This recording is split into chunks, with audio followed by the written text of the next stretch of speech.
everybody, this is Rhys Barber from Audiology Associates. Thanks very much for watching that earwax removal compilation video today.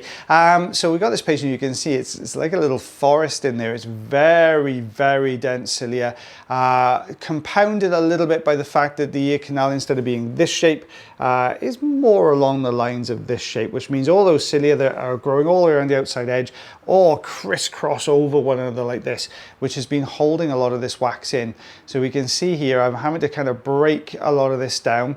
Now you might find that the front sections, especially if the wax is a little bit softer, is coated around those little tiny hairs.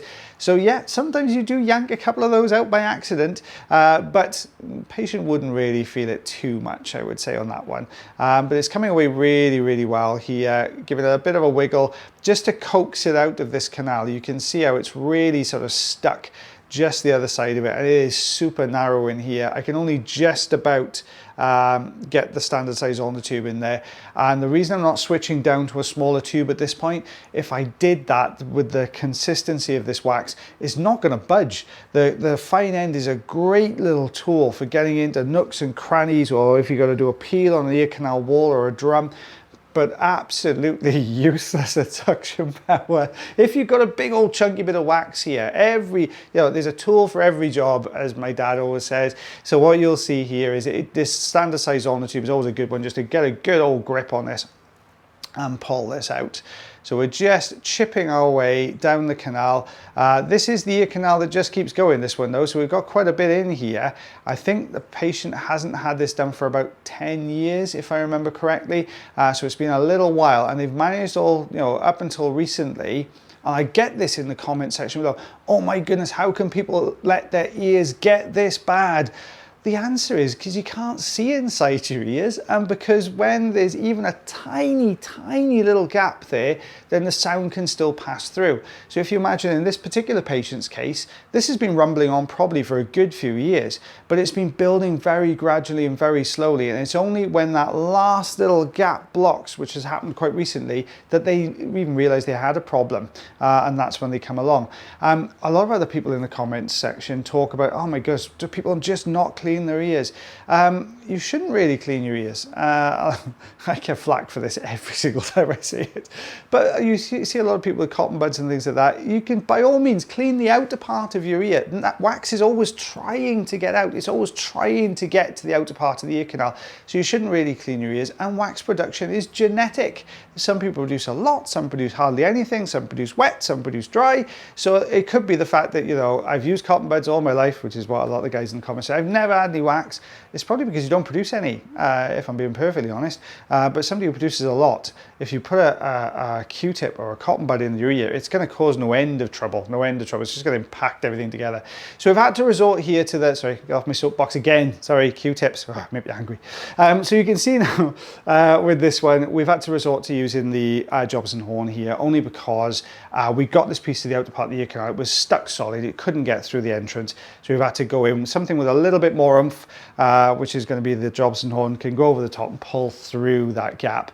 Whereas here, as you're pulling with suction, you're pulling against, and then you've come up against that blockage there. I did tell you it was the ear that kept giving. So we're still going on this side. There's still a heck of a lot in here. So we've got, I think we're coming down to the last couple of layers now, I would say. And you'll see as it pulls through, it's quite frustrating, because as you get this starting to come through the entrance to the canal, a lot of the time it'll just shear off and you're left with another bit to try and pull through. But this piece looks like it's staying together really nicely. Good. Let's get rid of that. And let's take a look behind that now. We've got a little bit there today. Oh, it's looking a lot clearer already. Let's get rid of that little bit that's hanging in front of my view. There you go. There was the eardrum hiding all the time down there. So you can see it looks much, much better on this side. We've got to do it all again on the other ear now, unfortunately. But you can see it's very narrow on this side as well. We're just going to go in. Let's hope it's a little bit tougher. It looks like that little grey material you can see just underneath there. That's a little bit of dry skin. Now, sometimes that can work in our favour. It means that everything's bound together with a little bit of dry skin, which is going to be a lot easier for us to pull out. And we can see it's so narrow here. Try to wiggle this through, but it sort of tapers down. It's sort of wedge shaped at the moment. So let's go back in now with the Jobson horn. What we don't want to happen here is for it to push it further back. So let's scoop over the top. There we go. And let's bring this out. Fantastic. That's a nice big piece come away there. So let's take a look behind. That's going to mean we can get the endoscope in just a little bit further now, which is going to improve our view. Let's get this section. There we go. You can see just how much oil was put into this ear canal, because we're still, we're still coming across it now, and we're all the way down in there. So you can see it's patients really been kind of flooding their ear canals. The only difficulty I would say with olive oil, it can make you feel quite bunged up when you first use it, because the oil will naturally get absorbed into the wax and the wax will tend to expand. The problem they had here was this wax was so old, and it got really dry, and sometimes that surface is tough as old boots, so the oil won't get into it, and then that causes a problem because the oil just pools in the canal then. We're just going to tidy up around the outside edge. A little bit of hoovering up here.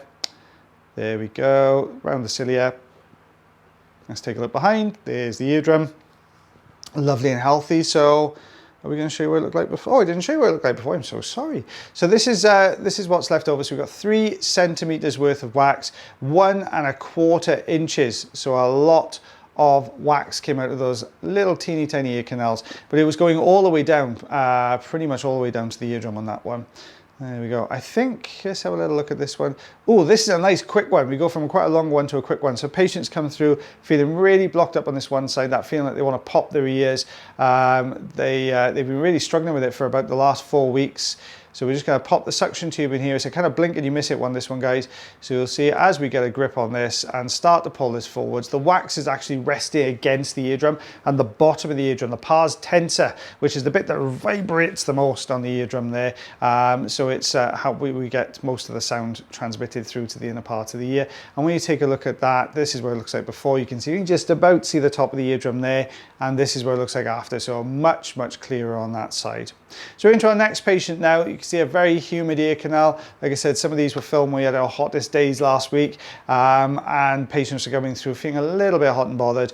But you can see with this particular ear canal here, we're just going to work our way around the outside edge. Now this looks like it's quite dry. If we're lucky, this whole thing is going to peel away in one big piece. If we're unlucky, it'll come away in different sections, but there we go. You can see it's coming away. It's jumping from that ear canal. It wants to be let out, this wax. It's working its way down. Let's detach this top section. I think all of this big archway you can see here of wax, I think all of this is going to come in one big piece by the looks of this. Yep, there you go. If we pull that side, I think it's going to pull the whole thing. Let's see what happens. Yeah, there you go. So as we took away that one side, it was all attached all the way around. So one big piece. You can see the eardrum there. A little bit of tidying up to do on the outside part of the ear canal here. So a little bit of hoovering up. Let's get rid of some of these little pieces, and you can go as well. Ooh. There's it going to lift. Oh, is this going to peel? Oh, it might do. No, I think we're good. There you go, just take that a little bit around the outside edge. So this is what it looked like before. You can see quite humid, but when we take a look after, there we go, much clearer ear canal there. This is the patient's other ear canal. Now, you can say on this side, there's an argument to be said, well, do we remove the wax on this side? There is a hole right in the middle. We can see the eardrum through it. Normally I would say, well, it's a bit more, do we or don't we? This would be more of a patient choice. I would put this one down to. But in particular, this patient has been having a few issues, especially when they're waking up in the morning feeling really blocked up. Now, I think the reason for that is when they lay on this ear, you had the hole there and then all the wax around the outside edge, and it squished it all together. And I think it takes a little while for that to unstick in the morning. So the patient was experiencing a bit of hearing difficulty for sometimes a couple of hours, and it was slowly sorted itself out. So it's worth doing it from that perspective. Let's get this last little bit up. This looks like a big piece that's going to come away if it's hard. Yep, there it is. Whole thing just pulling forwards. There we go. Out that comes. There we are. And let's just drill the next section down with it. Let's get rid of that bit as well. You can see just how hard some of these pieces are and how they're really firmly attached to the ear canal wall. So as you're peeling, it takes a little while to sort of get them going and get them off the canal. There you go. Let's get rid of all those bits. I don't like that last little bit, but that's got to come away. It's just annoying that it can't. Can we get this piece away? Yeah, there you go. Oh, that's good. Look at that peeling away. Off that comes. There we are. And then we'll take a look at that eardrum now in a second once I've cleaned the camera up. Oh, no. Can't leave that bit there. That's got to go as well. There we go. Ooh, there's a little bit of dry skin attached to that one, so let's work sideways on this one, try and break that bit of dry skin. There we are, so we can see the eardrum there. This is what it looked like beforehand. So we could see part of the eardrum in fairness on this one, but looking a heck of a lot clearer there afterwards. So we got 3.5 centimeters, 1.25 inches worth of wax between those two ear canals on that one, guys. Wow, this was a long one to voice over. My voice is starting to go. But you can see that sort of very lighter colour as well. That's normally an indication of a little bit of dry skin mixed in there. You can sort of tell by the colours on wax sometimes what they're going to act like. Well, guys, I hope you enjoyed that video as much as they're voicing over. I hope you're having a fab weekend as well, because this is Saturday's video. So, as always, guys, take care of yourselves, take care of one another, and take care of your ears. I keep getting that in the wrong order. I shall see you again real soon. Bye, everyone.